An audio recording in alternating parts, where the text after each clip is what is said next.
What's up, YouTube? It's your boy Maverick Raven coming at you with another one. And I've done a couple videos on this already, including the fact that Joe Biden said he had ironclad support for Israel and that he would support them as much as basically humanly possible. And then he went back on that predictably because, typically when these politicians say they've got a red line and don't cross this line, people cross it and nothing happens unless you're Donald Trump because then you're a boss. But with Joe Biden, they crossed the line, dude, and mm, I'm still not sure whether I want him to basically live up to what he said he would do or whether, we just need to stay out of this war. I'm being 100% honest with you guys. I see benefits to both. I think it's bullshit that we let our allies go through this. I think it's bullshit that we tell our allies we're going to be there for them and then we're not. Um, I know a lot of people are going to say, well, what has Israel done for us? They've done a lot, dude, including giving us a foothold in that part of the world, which we need strategically. We don't want Iran to get more powerful. We don't want, hostile powers to be able to dictate what happens at that part of the world. But anyways, as you can see here from Bloomberg News, Iran's attack on Israel sparks race to avert a full-blown war. And that's all Joe Biden is trying to do right now. He's trying to avoid a war because he knows that some people, he wants re-election, man, ultimately, because that's all these politicians want. They want to stay in power. So they got to walk the line and they got to make everyone happy as much as they can. And it's not going so well right now. It says U.S. officials and their allies are focusing efforts on ensuring any retaliation from Israel doesn't raise the stakes too high. So we're going to go through this, guys. But if you wouldn't mind, please like, sharing, subscribing, commenting down below. Really helps the channel out. This is your friendly neighborhood minority basically reading the the news here so you don't have to. And this is a long story. We're probably not going to get all of it, but let's try, all right? The huge salvo of missiles and drones launched from the arid plains of Iran towards Israel was the kind of direct conflict between the Middle East powers that the world has long feared would mark the explosion of a full-blown regional war. Yeah, it's kind of scary, man. But behind the unprecedented nature of the attack was a dance of diplomatic signaling that allowed both sides to claim success, raising the risk of a broader conflict without making it a certainty. The Israeli military said 99% of the barrage was shot down and no Israelis were killed after Iran had signaled for days it was coming. Tehran said it had made its point, seeking to put the march toward a wider conflagration on hold. Israel's backers in the U.S. and Europe were also pressing to avoid any further escalation in calls on Sunday. For all the steps toward the brink since Hamas attacked Israel on October 7th, the Jewish state and its enemies have managed to stop short of the precipice, even as violence has spread to other countries in the Middle East. What changed over the weekend is that the latest U.S.-led diplomatic efforts, until now focused on de-escalating the crisis in Gaza, are being targeted at ensuring any response from Israel is measured, according to people familiar with the discussions. Dude, the reality is that if Israel retaliates at all, then Iran's gonna have reason to say, "Oh, well, now we can retaliate." You know what I'm saying? And it's just gonna, this is how these things work, man. If you're old enough to know this shit, because you've seen it happen before, history tends to repeat itself. And when wars start, it's because of shit like this. Hey, you hit us in the face. Now we gotta hit you in the face because we can't look bad. You gotta respect the fact that we have our chance now to punch you in the face. No, dude, that's not the way it works. Like Iran right now, they said yesterday, as long as nothing else, they said basically that that nobody better retaliate against this strike. It's like, so you just strike us and nothing happens, dude. No Israelis were killed, so it's kind of hard to measure the goodwill that a retaliatory strike would do, or gain or lose. But the reality is, the reality is, are you really gonna let yourself be attacked like that? U.S. officials speaking on condition of anonymity, of course, said while the attack was meant to be deadly and destructive, Washington is urging Israel against retaliation. The concern, though, is that logic might not prevail, according to a person familiar with the discussions. Indeed, one wild card is the pressure on Israeli Prime Minister Benjamin Netanyahu from hardliners in his government, though the success in defeating the Iranian strike may strengthen his hand. The attack by Iran was very calibrated to limit the damage, said Sanam Vakil, director of the Middle East and North Africa program at Chatham House. Still, she said, we're closer than ever to a broader regional war. Yeah, I bet. Iran's latest assault was a dramatic escalation, with the hardline government striking directly for the first time after decades relying on proxies like Hamas and Hezbollah to fight a shadow war with its main regional rival. Ain't that a bee? A dramatic escalation. It showed with the massive barrage that it was ready to challenge Israel's superior military head on, something no other power had dared to do for decades. The U.S. moved ships and planes into position and vowed to help protect Israel. The U.K. and Jordan were also involved. This is crazy, dude. Oil markets steadied on Monday after Israel repulsed the attack, but the prospect of $100 for a barrel of oil is now looming again. Great. While Bloomberg Economics predicts a direct war between Israel and Iran would thrust the world economy into recession. More recession? More of a recession?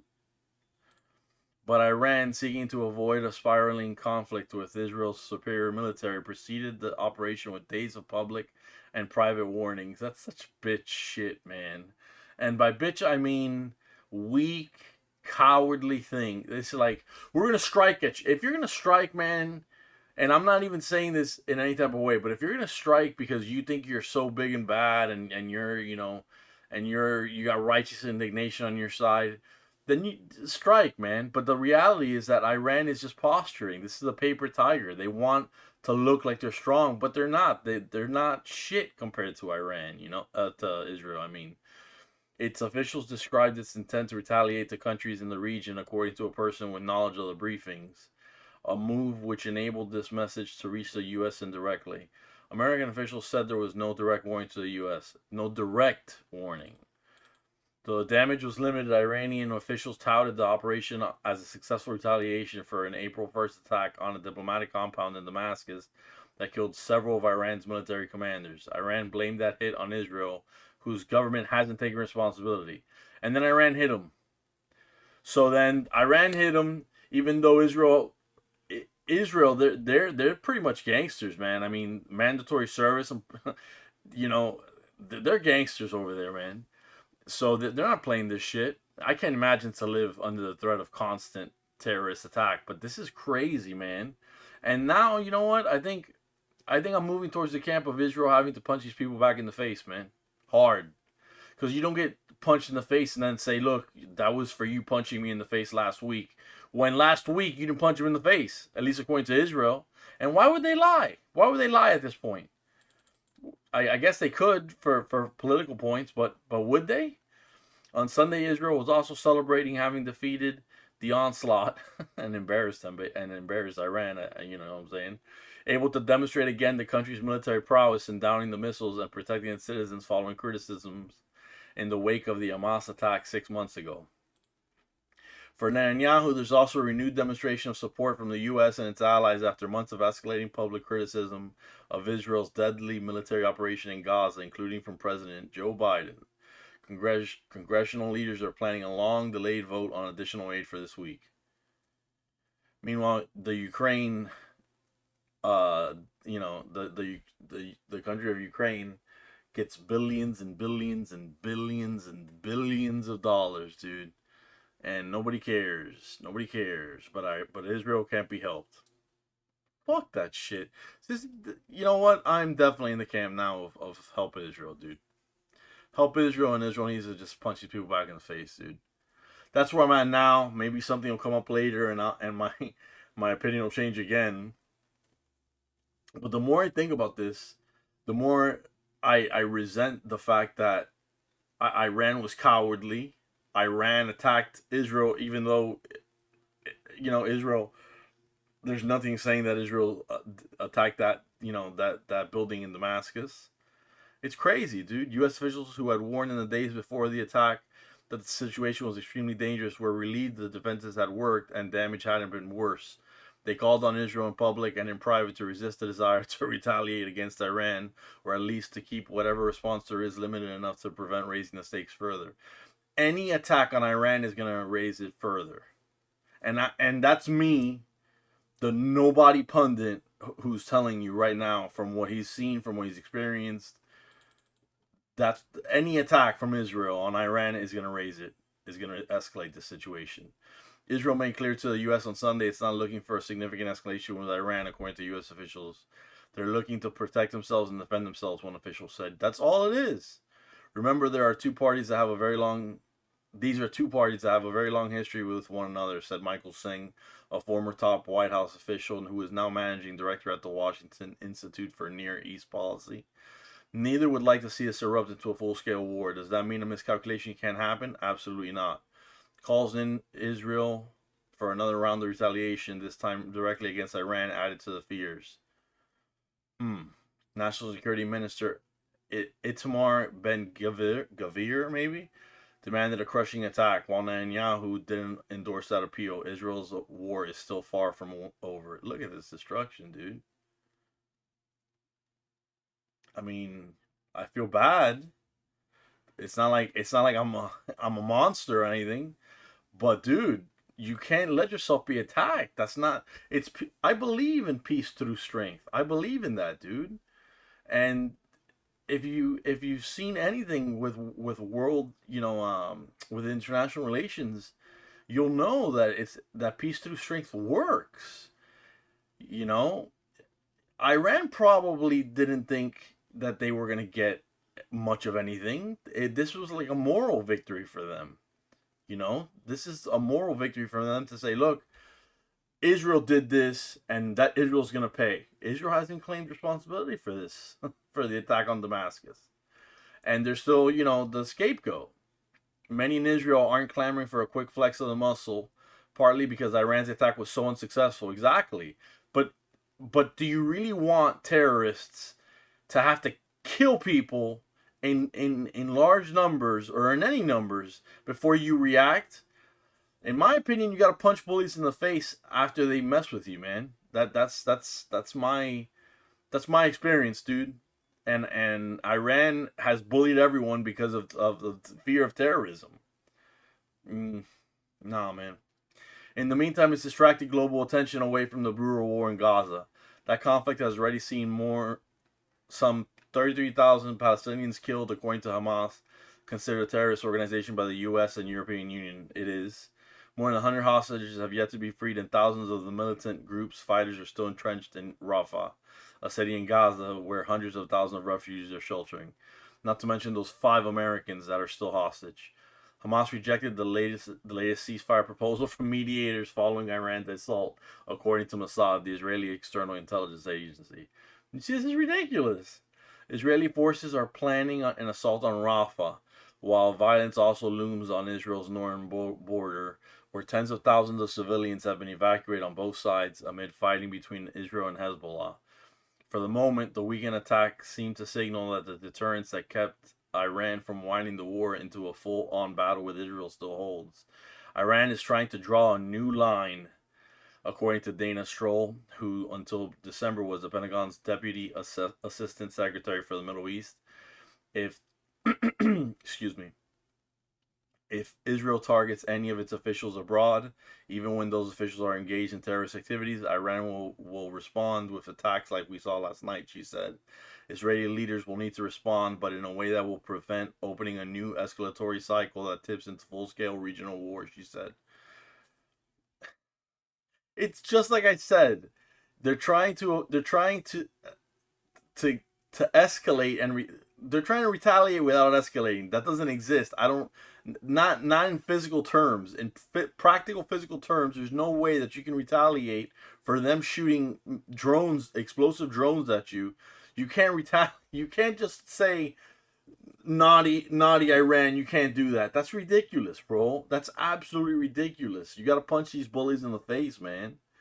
Last week, even as Tehran was publicly threatening massive retaliation, it was telling Arab countries in the Persian Gulf that the response would be measured and steer clear of their territory.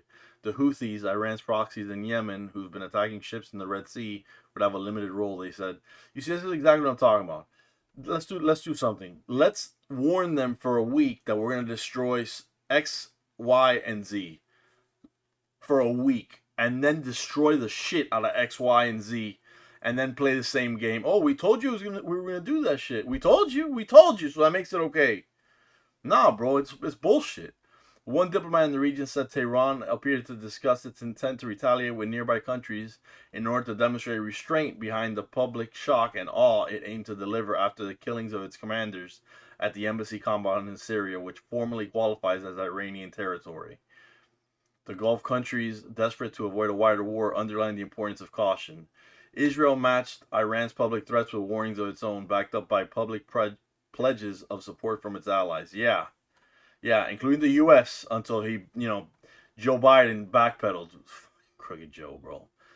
On Friday, while officials were saying the attack was imminent, the U.S. dispatched a top military commander to Israel to help coordinate the response. American and British planes and warships helped down some of the drones.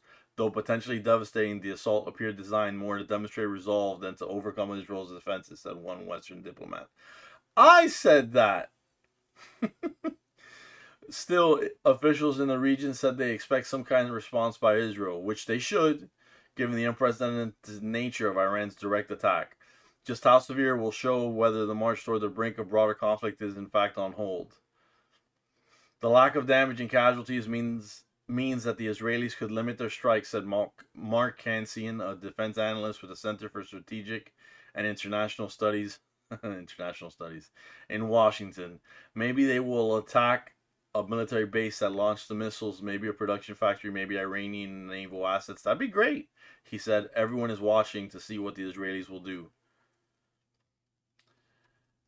Yeah, man. International studies in Washington, huh? It's easy to study the world from here. It's easy to study the world from America, a peaceful country, and I mean peaceful country as in we're not under constant terrorist threat. I mean, we probably are in danger of it every day, but Israel literally is in danger and under threat every day. It's crazy over there, man. It's crazy. I couldn't imagine living over there. Those guys are soldiers for real. Anyways, you guys, that's the video. Thanks for hanging out. If you would, please consider subscribing. It really helps out the channel. But for now, you guys, you know what? You know what it is. Stay safe and stay based.